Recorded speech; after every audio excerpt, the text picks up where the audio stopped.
hi, Marie, Bruce, blah, blah. And he was very polite and pleasant to her. He's very out of breath and he gets exhausted.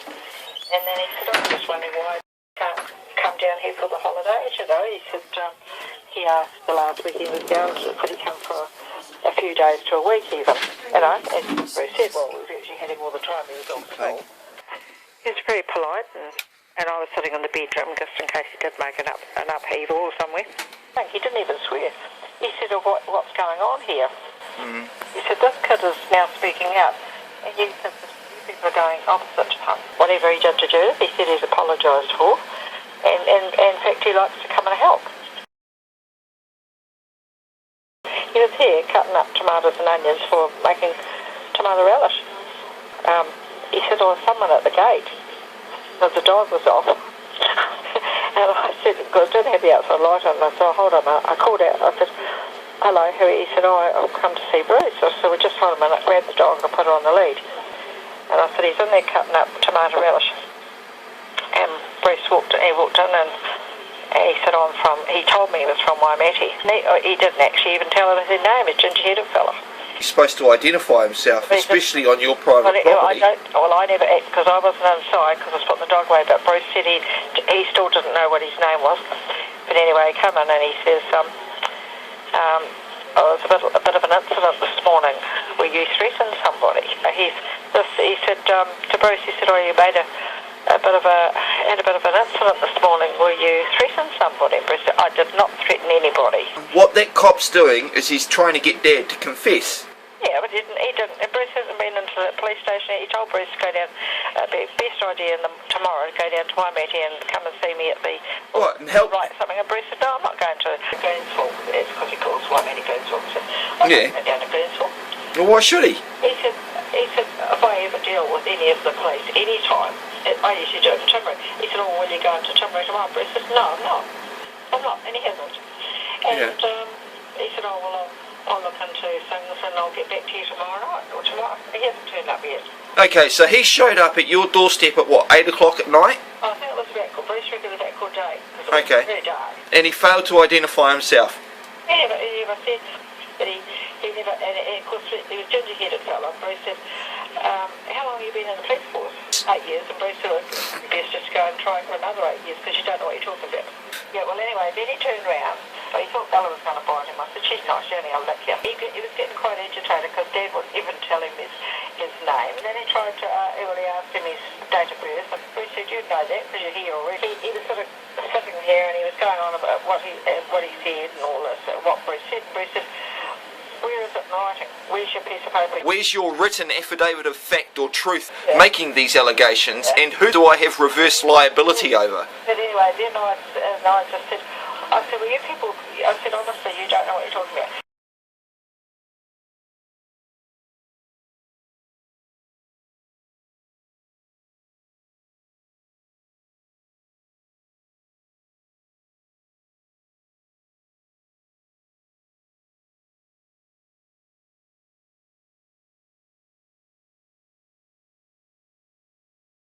Is the cop is supposed to be acting impartial in the matter. Yeah. So for him to aggravate Dad and to ask him about the uniform and shit, I mean that's just aggravatory. Yeah. So anyway, then Bruce said, no, actually Bruce got off the chair then and went up and he said, look mate, give us your hand, I'll shake your hand. And he said, I've done nothing. He said, I was asking for information about my grandson and they failed to give it to me. So he said, I won't be ringing them again. But he said, that social worker won't ever be on my property again. And anyway, he said, oh, I better get going. And he hurried off. But what I had to laugh about, what we did have a laugh about, as he came to the gate, before he came in, I had Bella on, she's got this thing around her neck for the collar, for to help stop her barking, because she sees the sheep, she start barking, and Dad gets a bit upset with the barking noise all the time. So, got this thing off Jordan, it goes a squeal thing. Well anyway, as he went to come in the gate, all the horns and the lights on the police car started beep, beep, beep and squealing. Yeah. He said, oh my goodness, what's going on there? He said, I must have touched something, he said, on my key ring. Yeah, yeah. And I said, oh, I don't know what he did. And anyway, I put the dog on the lead. And as I poked my head in the door, the dog was with me. bloody alarm and the lights and everything started flashing on the police car again. But there must have been this thing on Bella's collar. Oh, okay, cool. And he said, I don't know what's going on. And anyway, and I said, oh, I'll go and put Bella away. So I put Bella away and that never happened again. So it was, and I came out and I said, I think I know what it was. It was this little thing that she's got on her collar to stop her barking. Mm-hmm. And he said, oh, and Bruce just looked at me and we started laughing after he left. He said, and it looked quite funny. All the bloody police cars lighting up and squealing again. Bruce was telling me that Marie Hargadon was telling him, go for custody, go for custody. And Bruce said, no, we're not spending any more money. You people have been dealing with this for years. He actually spoke to another man today, or Bruce did, while I was in the supermarket briefly, and he came out and he said he used to do a lot with victim support kids. And we've known this man for years, and he said, Sib's just completely stuffed the whole effing lot up. He's supposed to be down tomorrow for access, and so if this fella had come tonight, which they have anyway already done, I was going to say, well, if you're going to continue what you're doing, I'm going to have that Natasha plus mother up for there was in breach of court order. They came for the court order because they can't go against the court order. Yeah, have them up for breach of court order. Dawn says, well, why hasn't she been done for breach of court order? I Yeah. said, I don't know. But I said, if this joker comes back and start getting smart, that's exactly what I'll be saying. As Bruce said to him, where's your piece of paper? I said to him, I have spoke to Jan Gibbs. She's the USAID officer for that's working with. And she told us they can't really get any further because It's the blind leading the blind. People doing whatever, they're going around in circles. Yeah. And she said to me, he's better off coming down and associating with the other family members and not going actually to a caregiver. She said, well, he's better off down there than he is in town. Bruce said, well, that was another thing they said to Marie. We try to keep him out of town in case there's trouble with the older brother. Sure. Yeah, keep him out of it. So I don't know, we'll see what happens, but he'll be down tomorrow, but he won't want to go back home at night, so whoever be, he'll have to go, and that was unless the lady down at Waimati, where she told me the other day that Natasha said he was getting agitated in town and he wants to go. Well, he must feel like the meat in the sandwich getting shoved around everywhere. Well, have a listen to this. This is in stuff.co.nz, and it was posted on the 25th of September 2013. Yeah. And it's caring for kids, child, youth and family social worker Marie Hargadon says her main role is listening to the voices of children. Today is National Social Workers Day, celebrating the work they do to helping improving young lives. One such social worker is Marie Hargadon, who works for child, youth and family in Timaru. Yeah. Brought up in a family with a strong sense of social justice, Mrs. Hargadon became a social worker 12 years ago, after her own children had grown up. Her job involves working with communities' most vulnerable children and young people.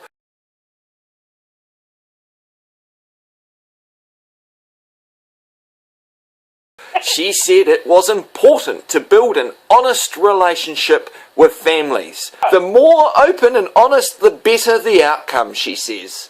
Quote unquote. The hardest part for many parents was acknowledging they needed help. There was still a fear that social workers were there just to take children away. Nothing could be further from the truth. We're about supporting families and keeping the children in their own home and making sure it's safe.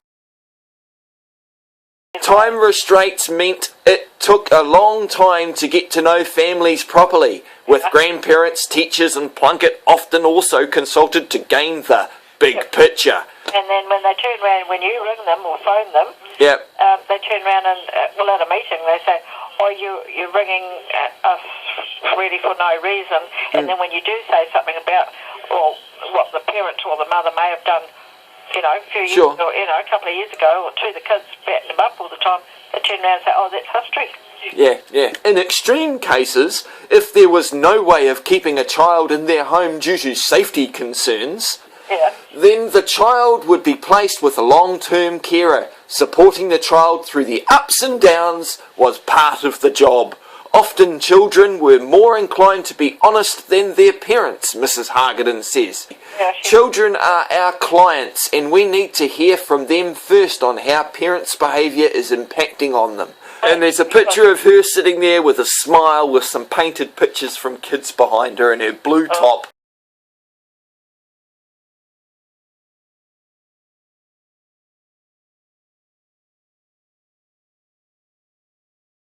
Him down the Strathallan Street, and she must have biffed him around and got him in the car, and she said, I've just tried to get him in the car, and he said, she was friggin' violent to me, she was pushing me in the blooming car.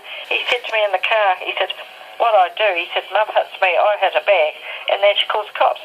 But why she won't let him ring now, I don't know. I'm fucking steamed, eh? I'm ringing up the cops and I'm finding out the name of that man that showed up on my parents' doorstep. If he turns up tomorrow, when he's here, I'll be asking him to please remove Tell him to trespass. Tell him he's trespassing and get the hell off your private property. Out of here. Well, Bruce had said exactly that they'll be doing that. But when he was leaving, he said, if I can't get through to Mr. Keane, we'll have he told Bruce one part he's going to give him a warning or something. But oh, okay. Based on what? That's okay. What are you going to give me a warning on? Exactly. Based on what? Yeah, well, that's what he said.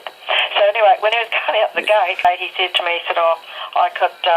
I may have to come back, arrest him and then put him in jail. That's threatening to kidnap Dad. Yeah, that's true. Because there's... My husband's very ill at the moment, he can't do anything. You know, that's what they do, of course, they look for Of course they do. Well, what have I done?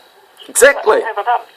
You've done this. And Bruce said, well, have you got the proof to show it? Yeah, exactly. You know what he said? Sitting on my desk. Nothing is, you can't, and then he started to say what was on the thing, and then he couldn't remember. Bruce said, well, if you can't remember, that's your problem. You need to see a verifiable claim, signed by a witness. One of the policemen that I'd spoken to regarding the violence at Steve Walls, and Steve Walls told me it's one of the high profiles in Tomo. So if it's high profile, why are they trying to chase you up instead of getting out of that house? Yeah, I said it's a high profile house for violence because Steve Walls told me that, and he's the coordinator of family violence in Tomo. That's why I rang him, because that police lady had smacked Bailey one, you see. And I didn't know who she was. He just said she was a police lady and she smacked him. So and I just told him. And when I rang, he told me to ring Mark Offen. So I rang Mark Offen. I know Owen down the road here. And he said, I deal with the staff and I'll look into it. And then he rang me back and told me who she was. So who was she? Jan Gibb.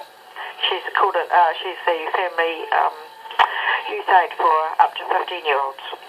Jan Gibbs, and she thinks it's okay to smack kids when she's a youth aid officer. She hadn't. She told me she'd given him a good telling off.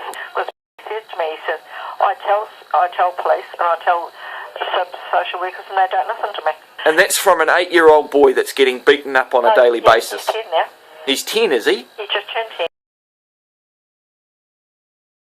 These kids get naughty corners when they misbehave. They don't get smacked. Yeah, well, they don't have any naughty corners there. They just get smashed over. What Marie Hargan said to Bruce, why isn't the father involved? He said, how the hell would I know? Why doesn't she do her fucking job and go and ask him? Exactly. Yeah. She should be asking him, Rodney, that. She shouldn't be asking Dad that. Do the child, youth and family people lack direction or something? Do they not have proper procedures to follow, like know how to investigate something? And every time I spoke, the mother on the phone was abusing the shit out of me, calling me all the, you and your fucking family, you bitch. That's what she's saying, in front of the lawyers and the other social workers. Did Constable Redhead bother to give a reason for his late call? Didn't it seem a bit strange for him to show up at night time like that to an elderly couple? Yeah, and not only that, I said to him, you people must be doing this. I said, I can remember Tim Hartnell coming to put the trespass notice on me at 10:45 at night. Yeah, they do that just to fuck with you. Yeah, and I said, and he said, Tim, I said, yeah. And then Bruce stepped up and he said, yeah, and he abused him. He's given him an uppercut and assaulted him. Yeah. Yeah, so I better get going anyway and go and do the stuff. And is Tim Hartnell another cop, is he? Is Tim Hartnell another cop? Oh, no, he's not now. He assaulted someone, so he's out of it. Yeah. True colours showed, eh? Yeah, happens. Yeah, anyway,